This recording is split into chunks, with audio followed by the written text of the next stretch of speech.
clues appeared before the full memory did.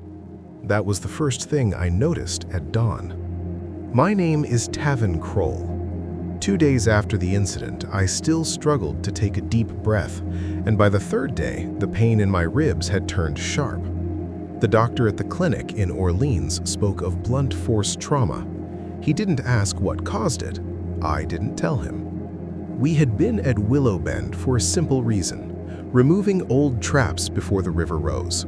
There were 3 of us: Nerys Kroll, my cousin, and Malco Saren, a neighbor who knew the area well. None of us was armed, none of us had been drinking. The weather was stable. That matters because later they ask. The incident happened quickly and in the wrong place. Not in the water, not on a clear trail, but in an in-between strip of hardened mud and exposed roots. I was in front, Nerys behind me, Malco bringing the rear. There was no prior warning sound. The first contact was physical, a lateral force that knocked me off balance and threw me against a young willow. I didn't feel claws or bites. I felt mass, calculated weight. I went down without air. As I tried to get up, something happened between Nerys and Malco. I didn't see it fully, but I heard the dull impact of a body hitting the ground and the sound of branches breaking at chest height, not near the ground. Malco shouted once. It wasn't pain, it was surprise. Later, Nerys described the moment with a precise phrase.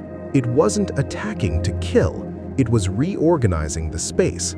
At the time, I didn't understand it. Now I do.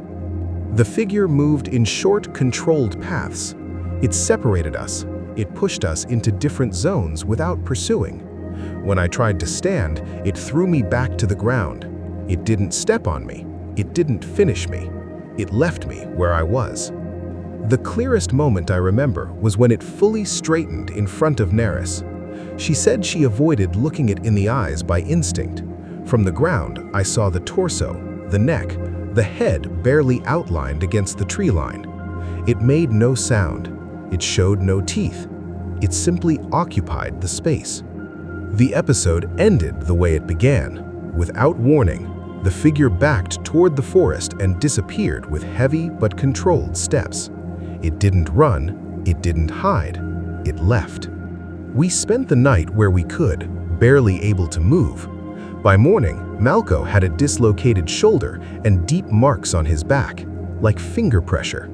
I could barely walk. Nerys was the only one unharmed. When we returned days later with more people, the place had changed. There were no clear tracks.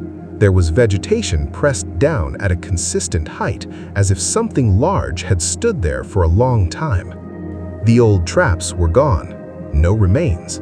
They were simply gone. In the community record, we didn't use the word attack.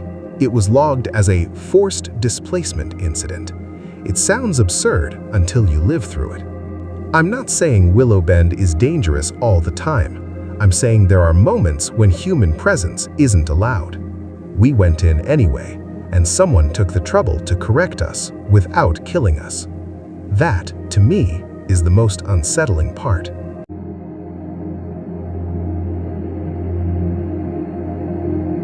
It wasn't a brief or accidental encounter.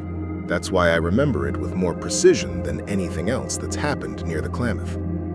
My name is Darian Holtzek. For several years, I worked recording erosion levels and changes along the riverbank for a community project. In the spring of that year, I was assigned a lightly traveled stretch, a tight meander where the river bends against a rock wall and the forest grows dense. I camped 3 consecutive nights on the same elevated point with a clear view of the water and the usual animal crossing. The first night was normal. The second, something changed. At dawn, I found disturbances on the opposite shore. Not clear footprints, but areas where the gravel had been shifted in parallel lines, as if someone had gone down to the water and back up without caring about leaving a clean trail. I thought of a person, then ruled it out after checking the distance. There were no trails or easy access points. That afternoon, I noticed repeated movement across the river, always in the same section. It wasn't a crossing, it was presence. Something positioned itself between two fallen trunks and withdrew whenever I changed position. It never showed its full body, only parts, a shoulder, the curve of a back, sometimes a head, always without looking directly at me. The second evening was the most tense. The wind stopped completely. Insect activity dropped off all at once. From my camp, I heard slow steps on the gravel, but not close to me. They ran parallel to the river, matching my line. When I moved, it moved. When I stopped, it stopped. I didn't feel immediate fear. I felt something more unsettling, the sense that my behavior was being recorded. At dusk, I turned on a small headlamp to take notes. I turned it off immediately. From the opposite forest came a strong, deep exhalation, not aggressive, but deliberate. It wasn't a roar or a shout.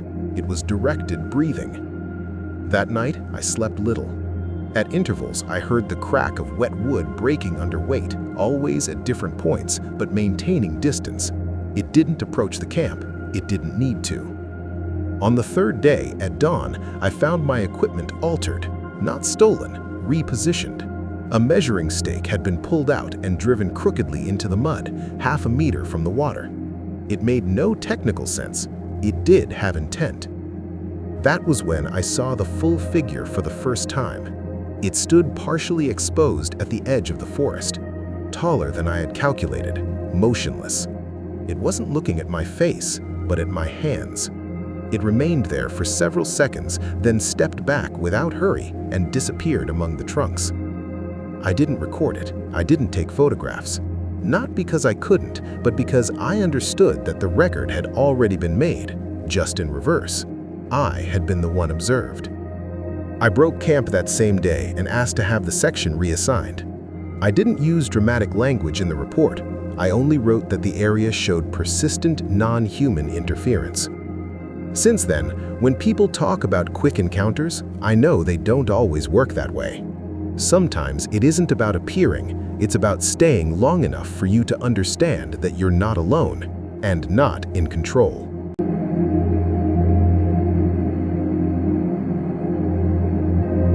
My Aunt Selina Hark always said the mistake was rushing, not out of fear, but out of habit. They believed they knew that stretch of the Klamath the way you know a backyard. That confidence was what left them exposed. The incident happened in early summer when the river level was low and the side paths were exposed. Selina, her brother Rylan Hark, and their older cousin Noah Peskel had spent the afternoon checking an old wooden shed that had been used decades earlier to store nets. The plan was simple: go in before dusk, inspect the roof, and return via the upper trail that connects to the forest road. They didn't make it. According to Selina, the first problem was the noise behind them, not ahead. A dull impact against a trunk, as if something had pushed living wood with intent. Rylan thought of an elk. Noah said no. The sound had been too precise. They picked up their pace. The trail narrowed near an area where the ground was soft and covered with old leaves. That was when the first direct contact occurred. Something came out of the side forest without fully revealing itself and struck Noah in the back. It wasn't a violent shove, but it was enough to knock him to the ground. Selina remembers the weight of the impact more than its shape. She said it wasn't like colliding with an animal at full run, but like a solid mass choosing the exact point needed to unbalance him. Noah shouted as he fell, and that shout changed everything. The second movement was more aggressive. Rylan felt something rip his backpack away with a sideways pull. The straps snapped cleanly. There were no growls or roars, just heavy, close breathing and fast footsteps moving around them, not in a straight line. That was when Selina saw the arm. Dark, long, covered in damp hair. From her angle, she couldn't see claws, but she could see thick fingers closing around Rylan's shoulder. It didn't lift him. It shoved him against a tree and held him there for one endless second, as if pinning him in place. Noah managed to get back on his feet and threw a metal tool he had in his hand. It didn't hit, but the sound against the stones seemed to have an effect. The pressure on Rylan released abruptly. The footsteps retreated, not toward the river, but uphill using the slope. It didn't pursue them. That was what unsettled Selena the most. There was no attempt to finish them off or to follow when they ran, just the withdrawal, quick and controlled. They spent the night hidden in a shallow depression without flashlights, waiting for daylight. When they emerged, they found marks on the trees, not scratches, but areas where the bark had been pressed inward as if something had leaned there with force. None of them required serious medical attention, but Rylan carried a hand-shaped bruise for weeks. Since then, no one in their family says it was a senseless attack. Selena insists it was an expulsion. They entered a space that didn't belong to them at that moment, and someone made sure they understood, without killing them, but without leaving any doubt.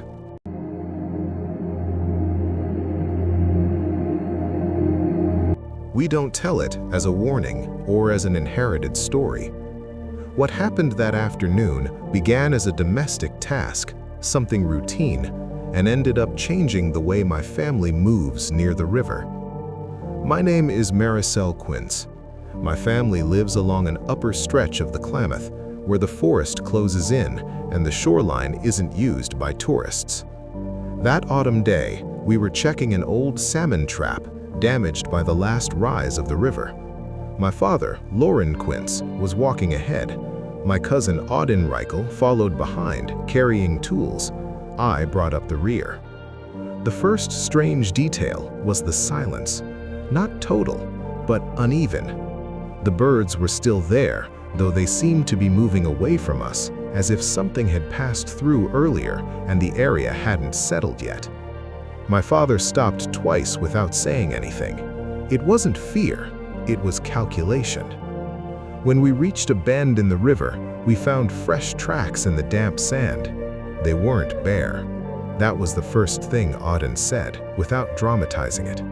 The print was long, deep, with even pressure from heel to forefoot. There were no claw marks. The tracks followed the waterline for several meters and then entered the forest. We decided not to follow them. We turned back, and that's when we heard the crack. Not small branches, wood bearing weight. It came from the far side of the clearing, where the forest is denser and the ground slopes downward. We didn't see a full figure at first. We saw movement, something moving upright, not on all fours. My father raised his hand so no one would speak. The wind was in our favor. That was clear when the smell arrived afterward. Damp, strong, like an old animal and disturbed earth. Between the trunks, part of the body appeared. Broad, dark shoulders, covered in matted hair. It didn't advance towards us. It stayed still, barely moving its head, as if judging distances. It made no sound. It didn't strike trees. It simply watched. The feeling wasn't immediate panic. It was something more uncomfortable, the certainty that we were being assessed. Auden stepped back and snapped a branch. That sound was enough. The figure shifted laterally with speed and disappeared uphill, without clumsily breaking through vegetation. It didn't move like a common animal. It chose where to place its weight. We waited several minutes before moving. Then we went back the same way, without speaking. No one suggested recording or tracking anything. It wasn't ancestral caution or superstition. It was reading the terrain.